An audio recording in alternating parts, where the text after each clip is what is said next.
This is actually a legit headline, folks. A home intruder broke into this guy's house. The man was trying to self-defend himself and his family, and the man who was defending himself was criminally charged. Disrupted America. Weird thing to happen. Prepare for a little shock and awe, folks, when news breaks. This is in Ontario, Canada here, that a man from Lindsay, which is Central Ontario, little community there, man charged with assaulting a home intruder, used a knife, court document says. This is actually a legit headline, folks. So what happened was this man had a house in Lindsay. A home intruder broke into this guy's house. The man was trying to self-defend himself and his family and his home from this intruder who also had a weapon. And the man who was defending himself was criminally charged. The lunacy that comes out of this, so hysterical that I'm speechless to even properly comment on this. It's just so hilarious this happens. So the man accused of attacking an intruder inside his Lindsay, Ontario home early Monday morning used a knife, according to court documents.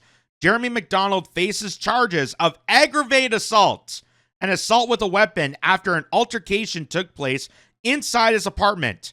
Michael Kyle Breen, who police say broke into the home, faces several charges, including possession of a weapon. So, just know, the intruder had a weapon. The man who broke inside this guy's house in the middle of the night had a weapon.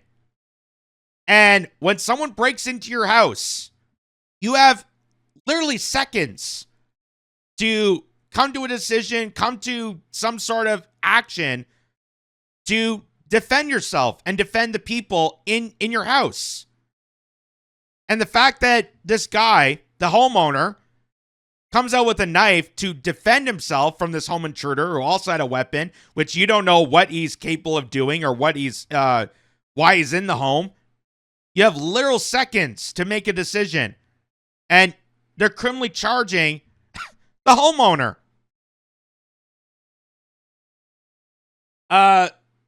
Who broke into the home, faces several charges, including possession of a weapon, breaking and entering, as well as theft. He was airlifted to a Toronto hospital following the incident with serious injuries. From what I understand, someone broke into his place while he was sleeping, and they attacked him, and he defended himself, said Jesse Kalbick, a friend of McDonald's who owns the tattoo shop under the apartment where the incident took place. I think what he did was justified, but there's a lot of controversy going on right now all over the place. The incident sparked a debate about self-defense and use of force, with some including Ontario Premier Doug Ford calling it an example of a broken system. I know someone breaks into my home or someone else's, you're going to fight for your life, Ford said during an unrelated press conference in Hamilton on Wednesday. He brought up the incident while discussing his wider concerns with the bail system in Canada. Court documents shown Breen, of no fixed address, has a lengthy criminal record, including prior break-and-enter charges. There was a warrant out for his arrest at the time of the incident. So, this is the problem with our catch and release system in this country, and how much of a joke the judicial process has become in Canada. That someone who has multiple arrests, has a lengthy criminal record, and has an active warrant out, is not actively prosecuted by police, by the courts, and sent away off the streets. They just release him back onto the streets. He commits another crime affecting a homeowner who is just self-defending himself, and the homeowner gets prosecuted. The homeowner gets a criminal conviction because of him self-defending himself. This criminal that was wanted by the police breaks into a guy's house. This guy gives him a beating, and the guy gets charged. Something is broken, Ford said. No kidding. But experts get this, but experts caution about jumping to conclusions before the facts of the case are known. Really? We shouldn't jump to conclusions in the fact that we have seen multiple instances where self-defending yourself and self-defending your family has seemed like an awful thing here in Canada. You realize that Toronto, one of the biggest major cities in the country, the police are demanding their citizens, instead of dealing with the rise of carjacking, which Doug Ford even had to deal with. 4 teenagers were criminally prosecuted because they were trying to hijack Doug Ford's vehicle. Even he is a victim of criminal assault. And instead of dealing with it properly, Toronto police demanded their citizens to just leave their keys at the front door. Just give them the keys. Give them right to the criminal. As we're attacking people for free speech. As we are prosecuting Tamara Leach and Chris Barber for 8 years prison for organizing a peaceful protest. Do you see how much of a joke our judicial process is? Someone that's engaging in a wholesome activity that involves unifying Canada and people of all walks of life for a beautiful, peaceful demonstration gets almost an 8-year sentence by the court system. But we do catch and releases for people with multiple criminal records, all active warrant out for their arrest, and commits a heinous assault on a homeowner, and the homeowner gets blamed.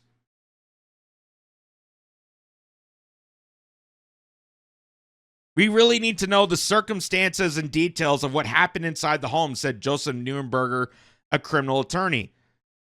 Again, if someone breaks into your house, you've seen the movies, someone breaks in your house, you have literal milliseconds to act upon it. A stranger breaks in, you don't know what they're doing, you don't know if they have a weapon. Someone actively breaks in your house and starts stealing something and starts stabbing you. You have to do something.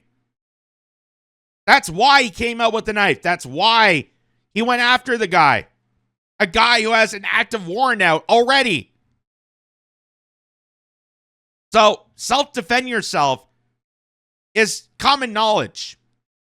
Not just for law purposes, but for human beings. We're designed to engage when we're being harmed to self-defend ourselves. That's a human instinct. That's human behavior.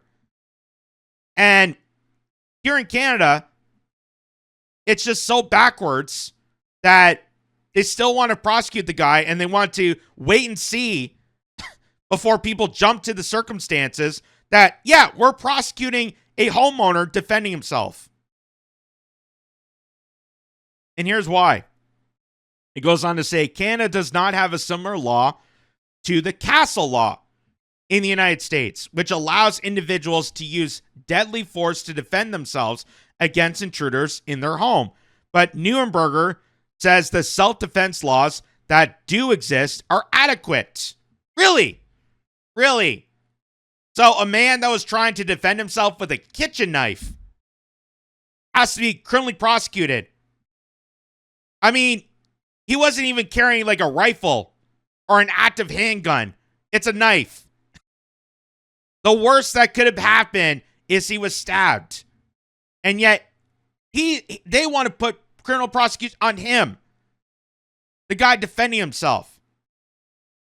What happens if it was just a bat? Or if he just used a frying pan like you see in a Looney Tunes cartoon? What happens then? Does he still get criminal charges for actively engaging in defending himself?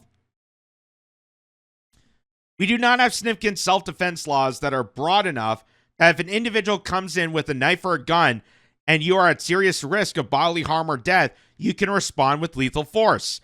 After announcing the charges against both men in this incident, Kawartha police released an additional statement defending the charges. Under Canadian law, individuals have the right to defend themselves and their property, the statement from Police Chief Kirk Robinson said. However, it is important to understand that these rights are not unlimited in Canada. The law requires that any defensive action be proportionate to the threat faced. How can you determine that when you have milliseconds to defend yourself from an active, engaged, break and enter criminal with that also has a weapon? How are you supposed to determine what proper, proportionate action you need to take if this maniac could harm you or harm your loved ones or damage your home, whatever the case may be? How are you supposed to determine that in a matter of seconds? Police say once Breen is released from the hospital, he will be held in custody pending a bail hearing. McDonald is scheduled to appear in court on September 25th.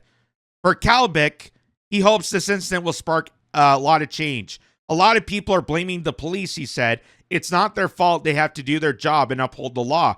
The courts have to do the same thing. This is something politicians need to change. No, what needs to change is the law itself. What needs to change is the acknowledgement that this is a serious issue, that crimes are continuing to run amok in all across Canada, not just in Lindsay, Ontario, not just Toronto, not just Vancouver, but all over the place, that we have to have proper law and proper accountability to react to this situation. Meaning that this guy should not be placed on a bail hearing once again. This guy who has a long list of criminal charges, who has an active warrant out for his arrest, should not be placed on a bail hearing once again to be thrown back into the streets waiting for another criminal charge for his record. That we should actually be holding him accountable and actually following proper law and authority to apprehend this suspect, this man who broke into a guy's house with a weapon of his own that could do assault on the homeowner, and the homeowner who's defending himself has to face criminal charges because of this bogus law, because castle law doesn't exist in Canada. But we do have similar laws. You're allowed to defend yourself, but only according to what we believe is self-defense. Well, since there's no judges living in your house that could determine in a matter of seconds what's appropriate, I think the action comes from you defending yourself no matter what. It's a split-second decision. You have no choice. You have no options. You defend yourself and you defend your family. It's simple human basic behavior. It's an instinct. But according to our laws, they don't recognize that.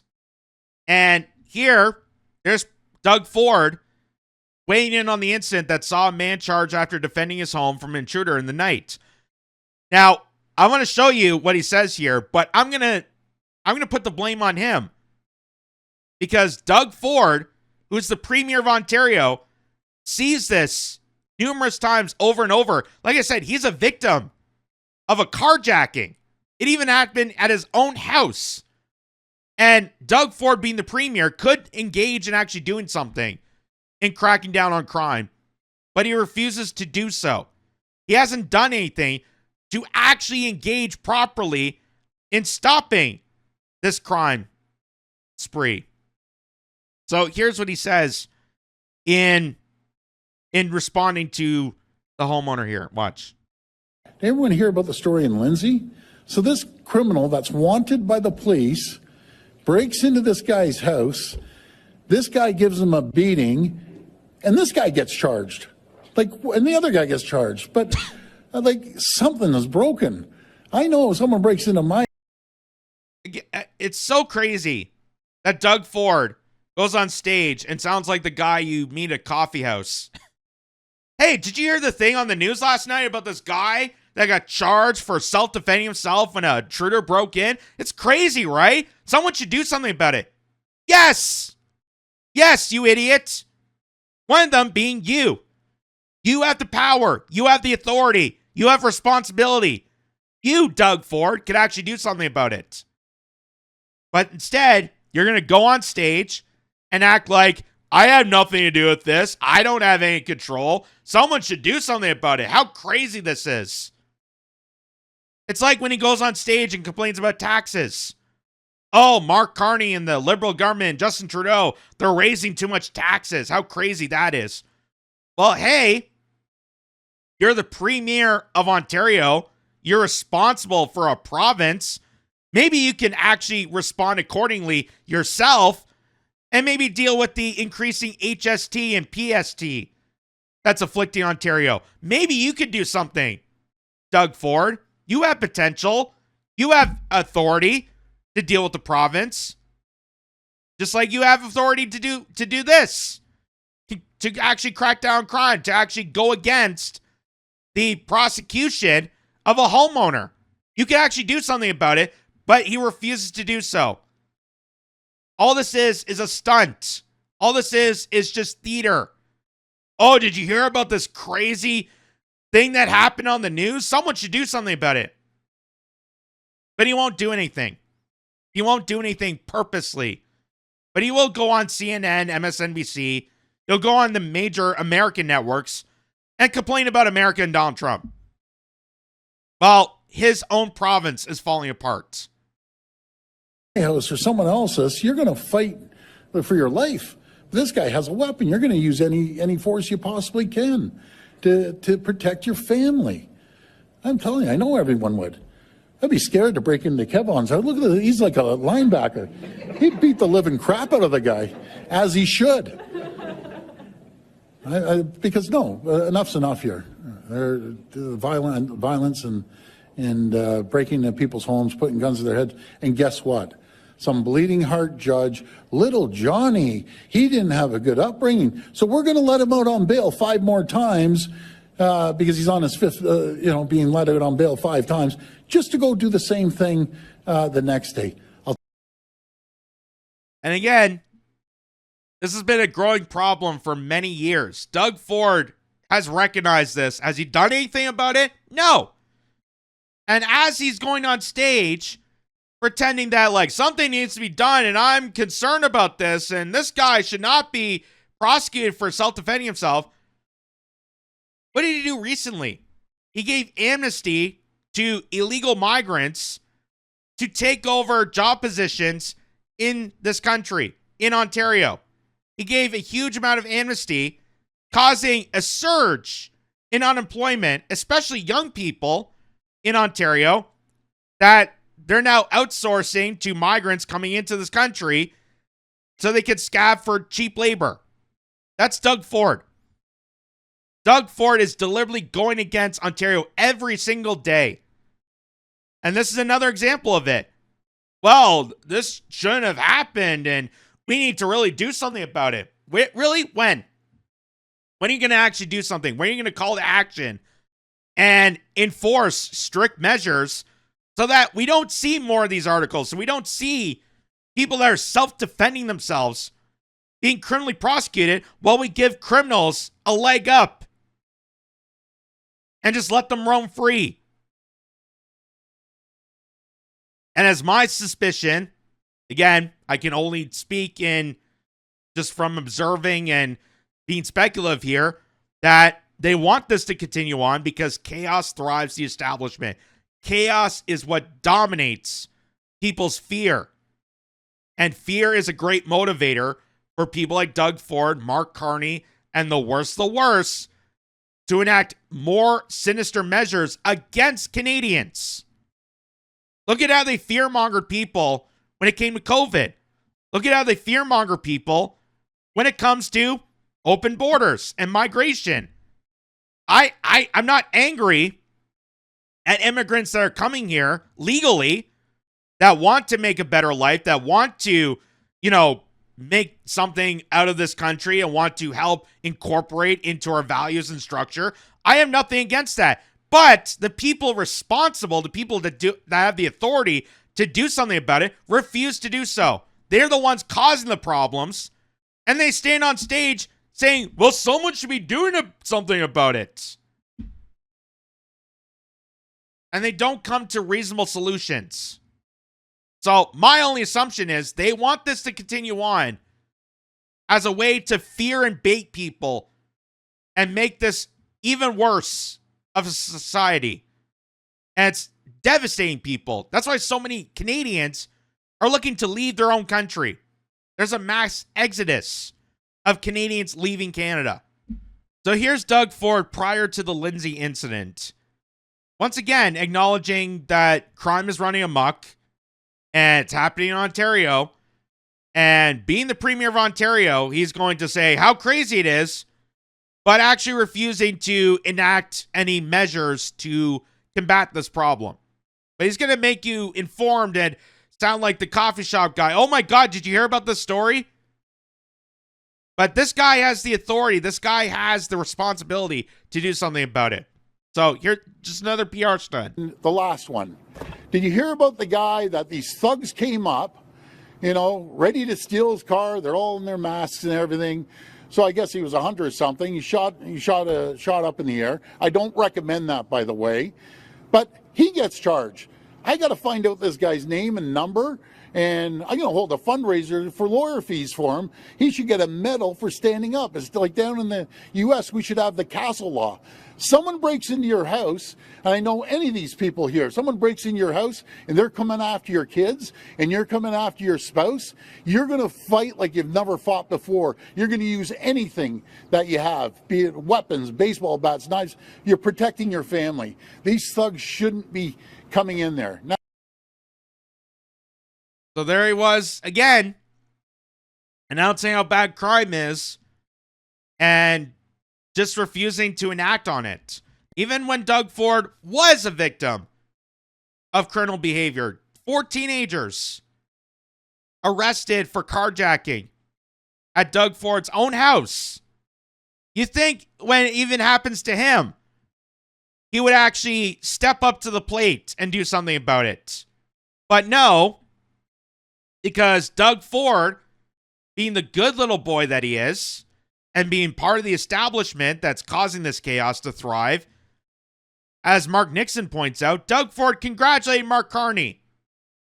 This is like the captain of the Titanic complimenting the iceberg. So, again, Doug Ford is failing Ontario purposely. And whether it's because he wants to maintain his position of authority to pretend to be this successful premier that I'm going against Donald Trump, I'm, coordinating with Mark Carney and the other premiers as such a good little boy, while your own citizens are going crazy, stir crazy, with crimes breaking out, with the fact that catch and release is causing havoc to everybody, that homeowners are getting criminally charged for protecting themselves and their family. And you have every position. You have all the position and authority in your province to do something about it. But he refuses to do so. He refuses to do so. He refuses to critique Mark Carney, and instead wants to congratulate him for this petty trade war. It's really unbelievable. It's unbelievable. And this is from the Progressive Conservative, by the way. So it really goes to show you, no matter what color, no matter what party you vote for, they all act the same way. Because the entire political structure of Canada, just like the political structure in America, it's all bought by the same donors. It's a big giant club. You and I ain't in it. This is what it is. That's what this points out. That Doug Ford is kissing up to Mark Carney because he knows in order to maintain his position as the Premier of Ontario, failing Ontario, he has to ignore the cries of actual citizens of Ontario and kiss up to the rest of the establishment like Mark Carney and Chrystia Freeland having outdoor barbecues and laughing about, ha ha, crime's running amok. I feel bad for those people, but not anything to do anything about it. Not enough to actually enact a castle law initiative like some people are actually calling for. Doug Ford is not doing anything about this. So him going on camera and making a big deal about this is nothing. It's absolutely nothing to the people of Ontario and to the people of Canada. Because nothing's being done to stop this. And considering that crime is going to get worse and worse, just with, statistically, crime relates to poverty, relates to the economy. And since the Canadian economy is getting worse and worse, unemployment is skyrocketing, you're going to see a lot more crime. You're going to see a lot more crime happening in your backyard. So we need to do something. We need to do something, preventive measures to try to deviate the mayhem of these crime sprees, because it's only going to get worse as time goes on. And Doug Ford can do something. Mark Carney can do something. Any of these officials could do something about it. It just takes guts and initiative and not kissing up to each other for the sake of the establishment.